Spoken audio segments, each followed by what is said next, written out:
Welcome to the Port City Plate Podcast, presented by Bienville Bites Food Tour. The Port City Plate Podcast is serving up the food, history, and people of Mobile, Alabama for people who love the Port City.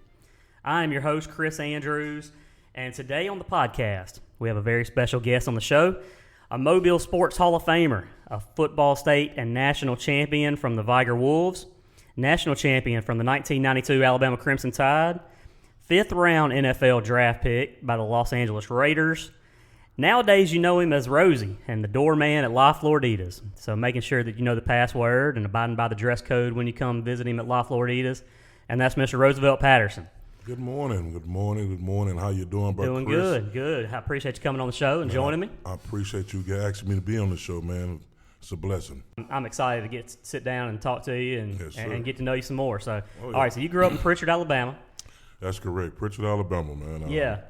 The homes of the Vigor Wolves, man. Right. That's where it started at for me, for us. In high school, fortunately, I went to middle school. I didn't play no football my whole middle school year, but I started out playing park ball.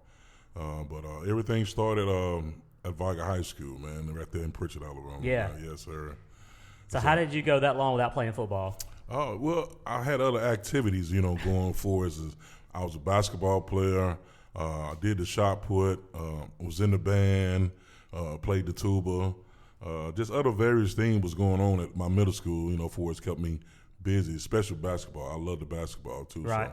So, but, unfortunately at the time, Pritchard Middle School didn't have a football team at the time. But as time progressed and I left Pritchard Middle School and went to Vigor, it was destined for me to play football, man. So I saw a lot of great guys come through Vigor High School that I watched.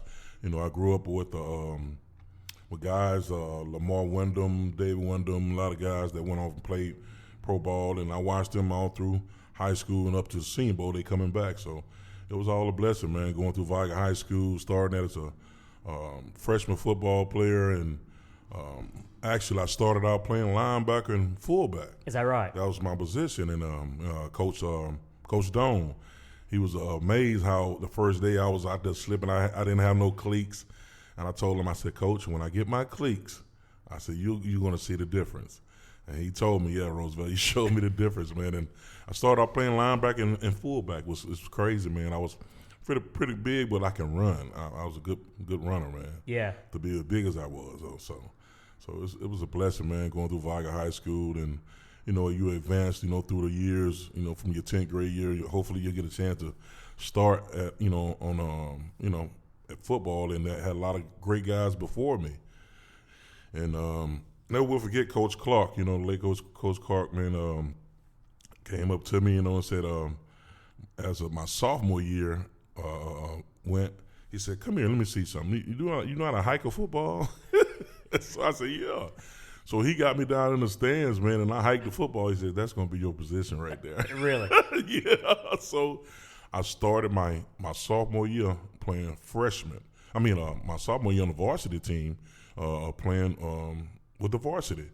And, our quarterback was, Carl Cannon, Vernon Cannon, Kevin Simmons. He came on later on. But a lot of great guys, man, before me, and, man, I had the opportunity to play with starting off at Vigor High School. Yeah. Mm-hmm. And that was a prime time at Vigor High School back then. Like I mentioned, in the introduction, state champions and even national champions, 1988. That's right. Yeah. Man, what was going on back then? How was there so many football players coming out at Vigor at that time? Vigor, man, we was on fire at every position.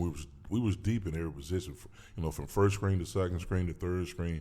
We just had a lot of talent. We had guys from different schools that, I went up against, like Mobile County Training School, Trinity Garden, all surrounding areas, have an opportunity to come to Vigor High School, and we competed. That was our thing, in practice, you got to compete, to win a starting job. And I competed, and, man, I won a starting job, started playing center at Vigor High School, so, I thank God for, Coach Clark, being on me, and then my offensive line coach, Roger Dearman. And, so things went great as I started playing, center at Vigor High School. And as years went on, I was moving around a little bit. We had other guys that come in and play. I would play guard. I would play tackle. Because my last year I played tackle. I played right tackle. So, that's what I was being recruited as when time came along when other colleges was looking at me for playing, offensive tackle.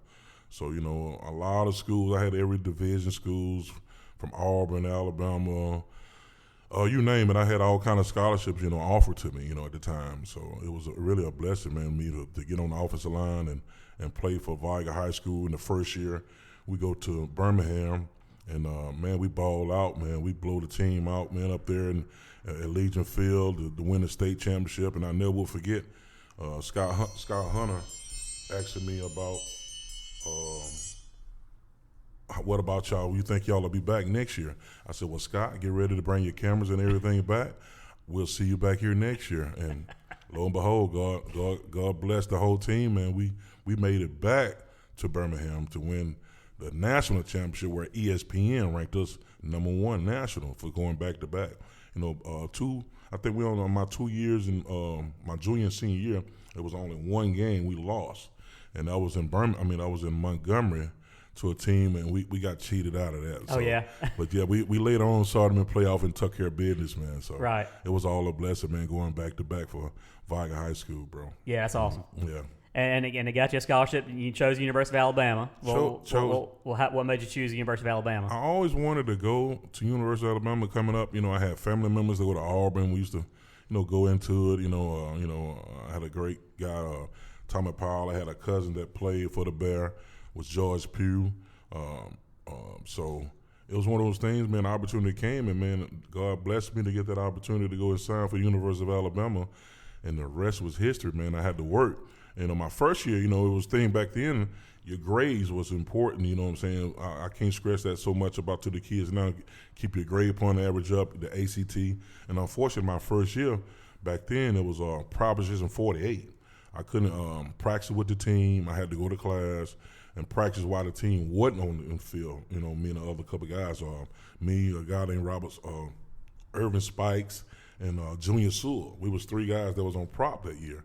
But lo and behold, man, I worked my butt off, got my grades up, and the next year came about, man, for me to compete, man. And, man, I got in the starting lineup, man, started playing, man, and it was a blessing, bro. That dream was coming true, and I just kept on working hard, man. So I know I always wanted to leave and go there and go to play the NFL, and I got blessed to do that, man. Coming out the University of Alabama, winning that championship my junior year, and playing against Miami, man, for the national championship, man, and one of the best games of my life, man, and I thank God for me, man, to just he gave me the ability to go out there and to perform against those Hurricanes, man. So, right. Yeah. And I was young. I was a youngster back then, but I do remember that the '92 team, and that was probably one of your best games, wasn't it? That was one of my best games ever, man, because they talked so much noise.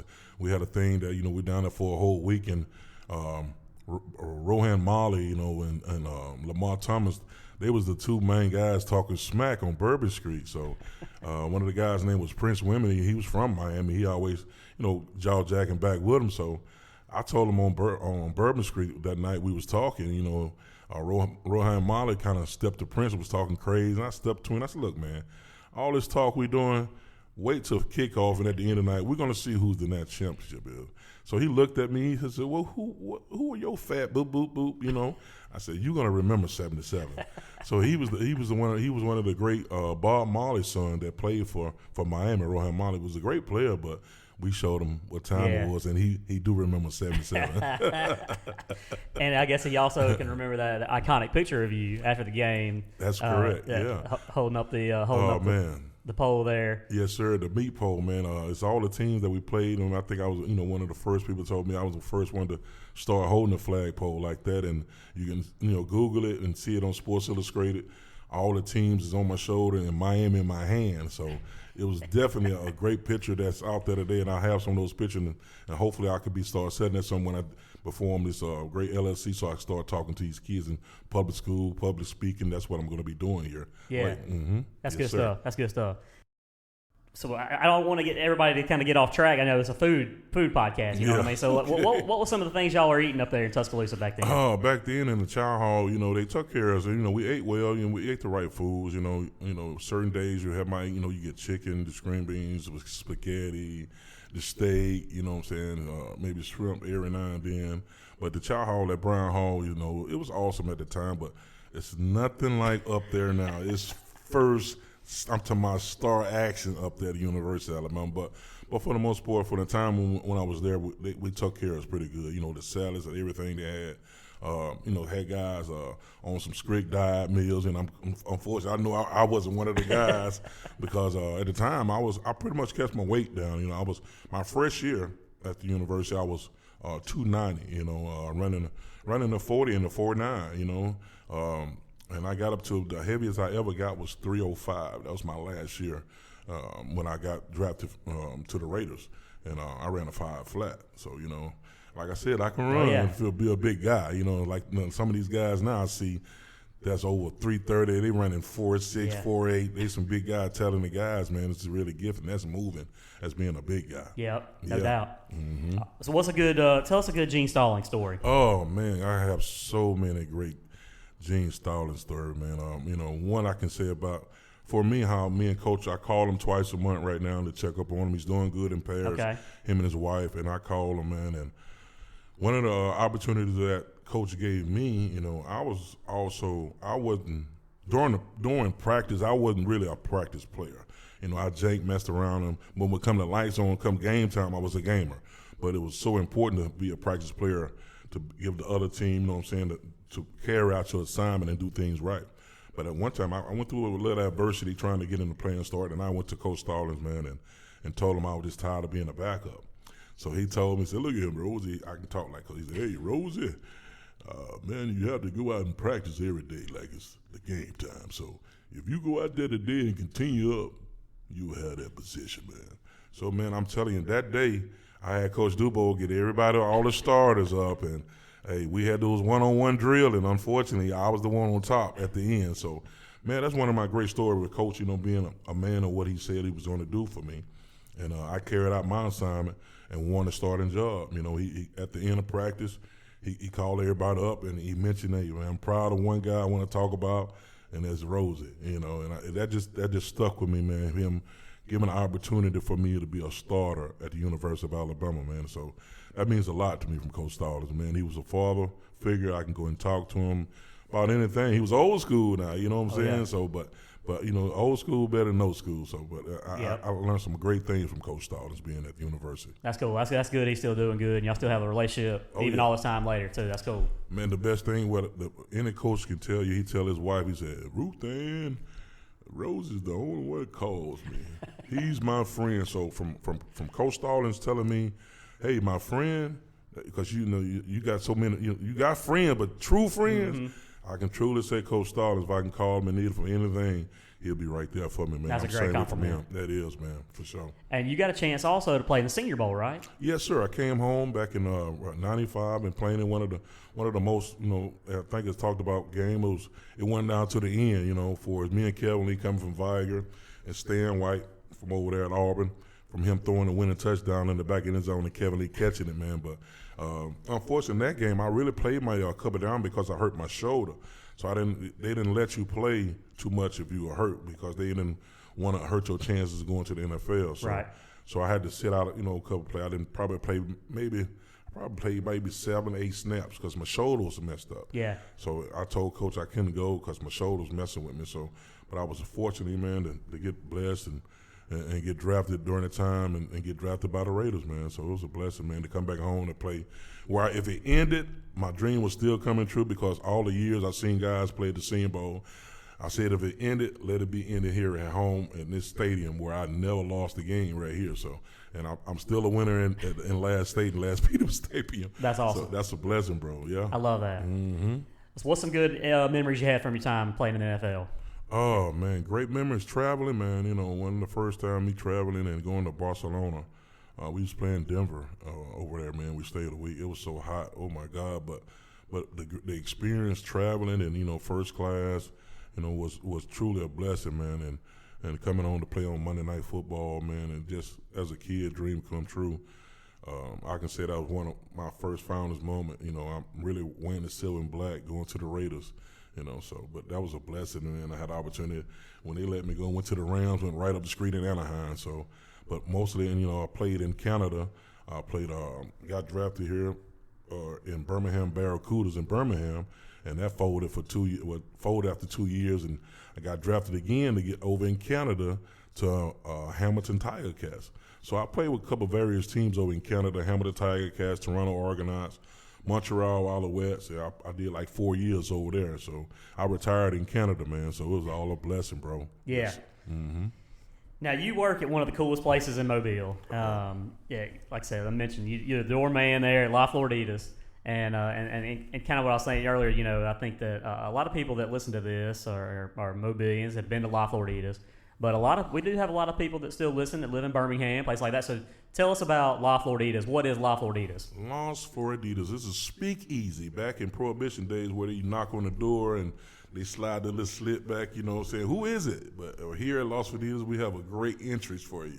I'm sitting down in the front, you know, with my Covera shirt, my fedora hat, you know, sitting there clean, and the bookcase and the bookshelf is right behind me, and a picture of Ernest Hemingway is in the middle with a big tuna he's holding.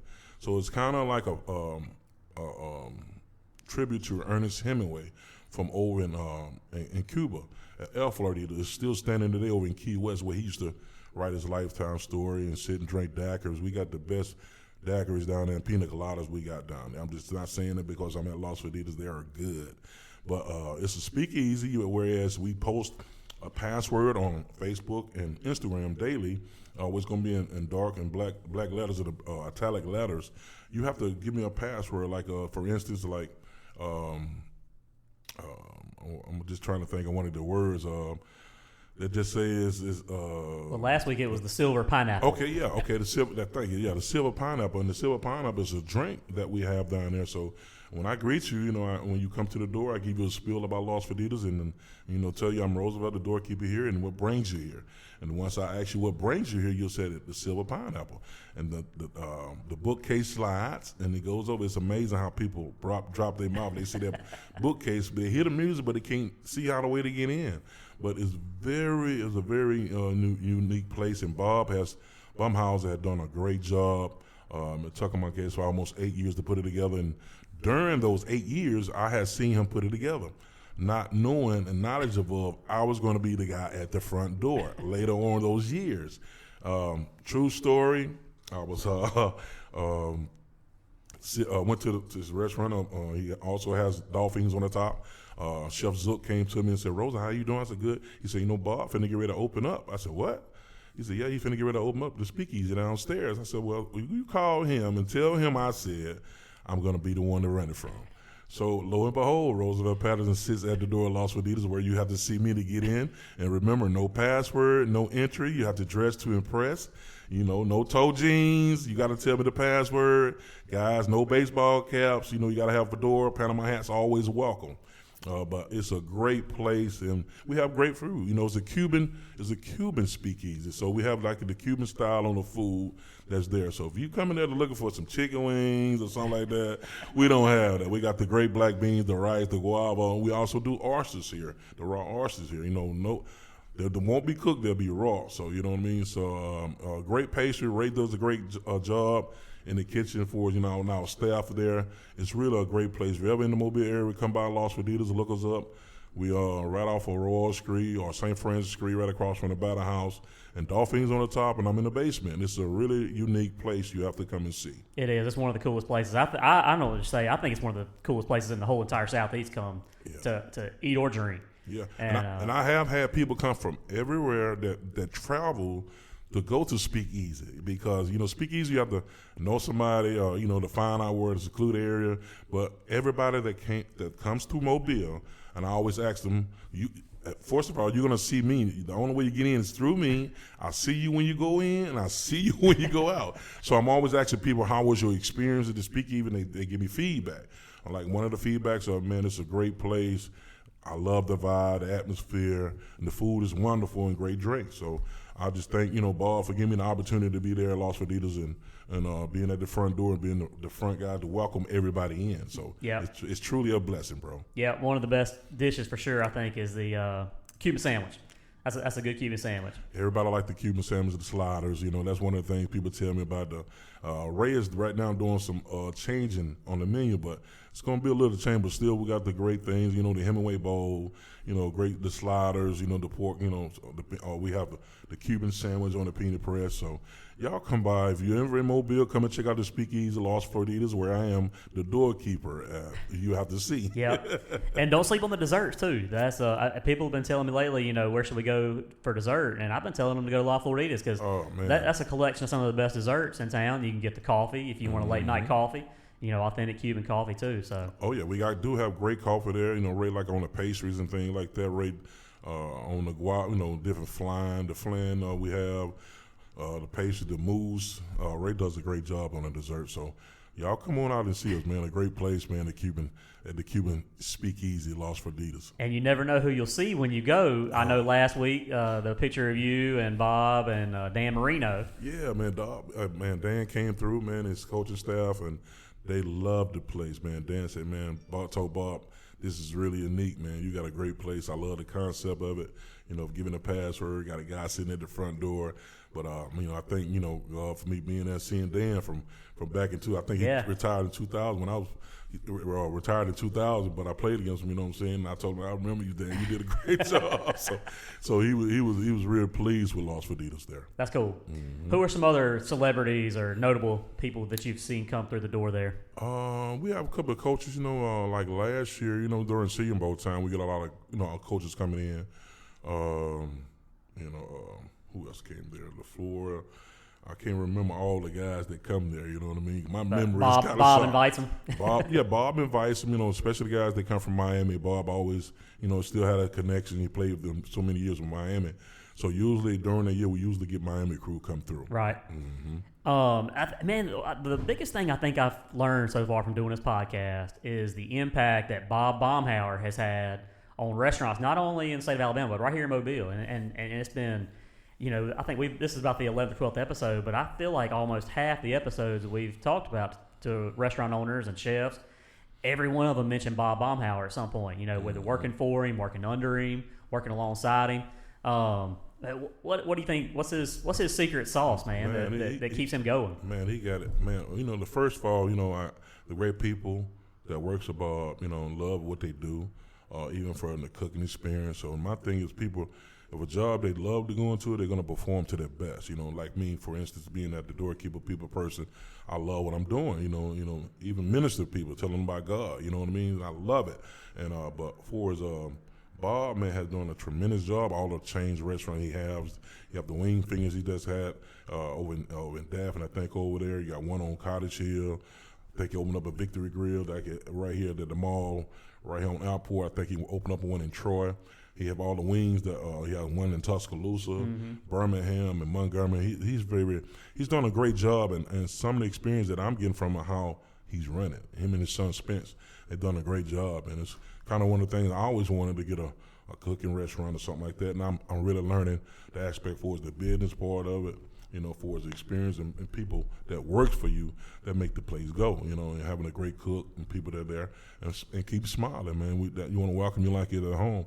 So that's kind of like the atmosphere that Bob creates, man. And, he loves, people. He's a people person, very genuine. I love Bob for hiring me, man, to give me an opportunity to be there to represent him also at the front door, so it's really truly a blessing. Right. Mm-hmm. I wanted to ask you too about, you mentioned that, mentoring young folks, and that's kind of something that you're passionate about. And, yes. And what all kind of things are you doing with that? Well, one of the things I'm doing with that right now is going to be starting, hopefully, this year, I'm going to be doing for as a pod, I'll have a website set up in my name, and as far as all the different schools and, wherever, Southeast, Northeast, wherever you book me, I'll start coming, talking to the youth. One thing, you have to have a great guys to come back and talk to some of the do's and the don'ts. You know what I mean? I'm not perfect. I've been through some things in life, And my experience is to tell them what to do. And it's kind of like a checklist. I'm going to give them a checklist. This is what you need to do. If you stay with the checklist, you'll succeed in life. It's still going to be some adversities that are going to come, but stay to the checklist. You'll keep that goal and you'll accomplish it. So it's one of the things where I didn't have an opportunity to do back when I was coming along. Now that I learned what I should have did, I could have been more better at. So it's my job to tell them what they can do right now for us in school with the kids coming along. Like just for instance, for us the NIL. When I was back in school, we couldn't get no money from anyone. So now these kids, I have an opportunity. I'm going to teach them how they can take care of themselves, their parents, and that household, and go to school and get that degree, and they can be making some money while they're in school. Everybody's not going to play NFL. There's so many players out there. It's a blessing to get drafted. And where you got drafted as where I said drafted, you got drafted for a full scholarship to go to college. Now you got an opportunity to use that and use it to your ability to take care of your family and use your money wisely. So that's one of the things I want to be talking about for us in choices in life, or how to prepare and take care of yourself and the people that follow you. And you'll be able to do that if you do a checklist. I like that. That's good stuff. Because you got a lot of life after football, right? It's only football for a few years. That is it. You got a lot of life after that. And like they say, NFL stand, not for long. Yep. That's what NFL stands. That's right. Yep. That's good stuff. The next segment of the podcast is meat and three, and so we've kind of got into the meat of the podcast already with our conversation. So the next, so I'll ask you 3 questions, kind of rapid fire questions, and we can just kind of get your opinion on those. So, what's some of your favorite restaurants in Mobile outside of Las Floriditas? Okay, outside of Mobile, Dolphins. That's one of my best ones we go to eat. I would say maybe I like Old Charlie's. The other one right there with the pasta and everything. What's that? You know the name. Olive Garden. Olive Garden. I'm just one of those guys, man. I'm kind of one of those guys. I don't like to go out eat. Okay. I'm a chef myself. I can cook. Thank God for my mama, Hattie Patterson. She taught me how to cook, man. So I go home. I take care of my mom. She's 83 years old. I cook breakfast. I cook for her. So. Okay. What's some stuff you cooking up lately? Lately, she a big breakfast. But I can cook the green cabbage. Baked chicken, what she likes, fried fish, the shrimps, Alfredo. I'm pretty much on everything. Even can bake. I can bake too, okay, bro. All right. So pound cakes, strawberry cakes. I can do it all. Pecan pie. Yeah. I can cook a little bit. So. All right. Second question is you mentioned earlier. You were well traveled in the NFL and seen a lot of things. What's a city that stands out to you? What kind of with the great food scene? Oh, you know what? For me, living in Canada, I just thought of one. Okay. It was a little bitty place, man. They did it was like the lamb that like rotisserie they cut off for, and also chicken they had, and you put it in a peanut, like a what do you call that bread? Like a panini. The sauce they had, I can't think of the name of it, man, in Canada. But it was in Canada, man, in Hamilton, in Ontario. So it was real good, man. I stayed going there, get me a little sandwich. They stuff it with lettuce, tomatoes, and chicken, and like a little peanut press. It blows up and you stuff it. And but that's one of my places I used to eat all the time. Wasn't too heavy on you, and light. You know what I mean? So I try to stay away from the heavy food and greasy food. Like I'm doing now, a lot of fried food, stay away from a little. Yeah. Kind of limit myself on fried food twice a month. Right. Kind of big on that, guys. I'm getting old. I'm not as doing too much football and basketball no more. Right. But that's one of kind of the ones sticks out in me, and I want to say in Canada, a little place, man, that sticks out to me. I can't think of the name of it, but that's one of the places, man, that I ate at and enjoyed. And I'm trying to think, really, like I said, Dolphins is right here in Mobile.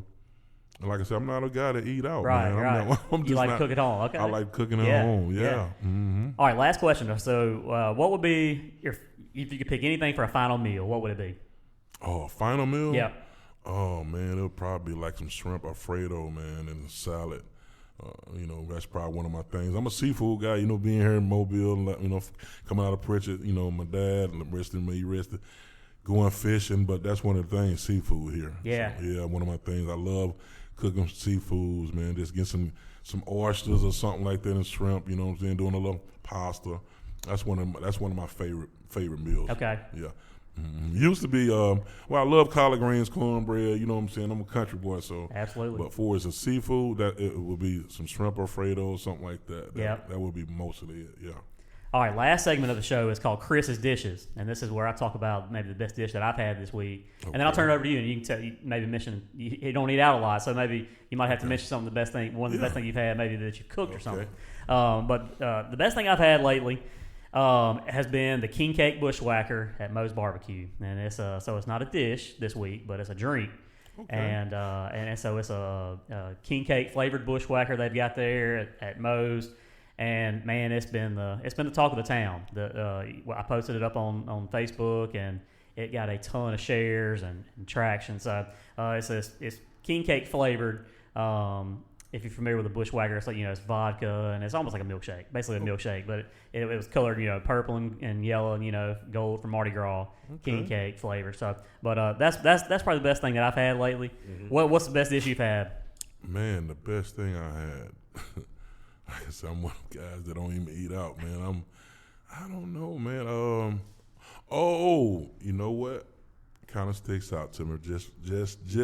I quit eating a lot of beef. I don't eat no beef no more, and kind of pork. I kind of slowed up on all that. I don't eat that. It's a place on Dolphin Street. I think it's Jake Peavy place. Okay. I think it's the Outsider or something like that. Yep. It is a veggie burger that I had. It's outstanding. Okay. That right there on Dolphin Street. I don't know if it's outside. Was it the inside in the food hall? Yeah, inside in the food hall. I had a burger there. It was, like I said, a veggie burger. Okay. Was that in the Hammered Cow? At the Hammock, exactly. Okay. That's I can say that. That's one of the best ones. And then I got my mom. She still eat beef, so I got her that big old Hammock Cow, whatever it was. She said it took her a half an hour just to eat the half of it. But she enjoyed it. And anything that my mom, if she gives okay, I know it's outstanding. Yeah. So she said that burger was outstanding they had there, and I also enjoyed it. So I can say that, what is it called, the Insiders? Yeah, the Insider Food Hall. Yeah, Insider Food Hall, man. And the Hammered Cow in there. The Hammered Cow. Man, it's funny. I think one of the last, it's like the third episode lately where somebody, I've asked them their best dish, and they mentioned the Hammered Cow. Wow. And Adam over there is doing a good job. Man, he is, Adam. Adam, keep up the great work if you listening, man. It's Roosevelt Patterson, man. You're doing a great job on that veggie burger. Yeah, we got to get him on the podcast pretty soon, too. Yeah, he's doing a good job over there. That's good, yeah. Yep. Yes, sir. I've been talking to a lot of people, and they've been talking about, best burgers in town, and Hammered Cow always comes up when people are talking about best burgers in town. That's correct, man. Roosevelt, I appreciate you coming on the show, man. I've enjoyed it. Chris, I really enjoyed you having me on. I enjoyed it. Anytime you can get me on, I'd love to be here to talk about food. All right, we're going to do it. I could have talked football probably for an hour. Now, I know, like I said, it's a food podcast, so the listeners would have appreciated the football talk as long as exactly. We're sorry, guys. That's all right. I had to do it. It's my show. So. Okay, that's right. That's right, man. Keep up the great work, Chris. You're doing a great job down here with Bienville Bites and bringing a lot of tour that comes down that sees me. And it's really a fun thing. So if anybody out there listening want to get a great tour, go on to Bienville Bites, man, to get Chris Andrews to bring you out. That's right. We're going to do it. We'll do it. And we'll see Roosevelt. And y'all go see him at Las Floriditas in the basement of the RSA Trustmark Building. That's 107 St. Francis. And like I said, Dolphins up top. Las Floriditas on the basement there. So y'all go see him. Check out the password on Facebook and Instagram before you go. And keep those flip-flops at home for sure. For sure. He ain't going to let you in. Well, sometime I'll be a little generous. I'll let you peep in, but you can't stay in, okay? I like it. All right. Thank y'all for listening to the Port City Plate podcast. You can subscribe on iTunes and Spotify. Anywhere you listen to podcasts, you can find us on there. So, and y'all go check us out on Facebook at the Port City Plate Facebook group. And we will see y'all on the next episode. God bless.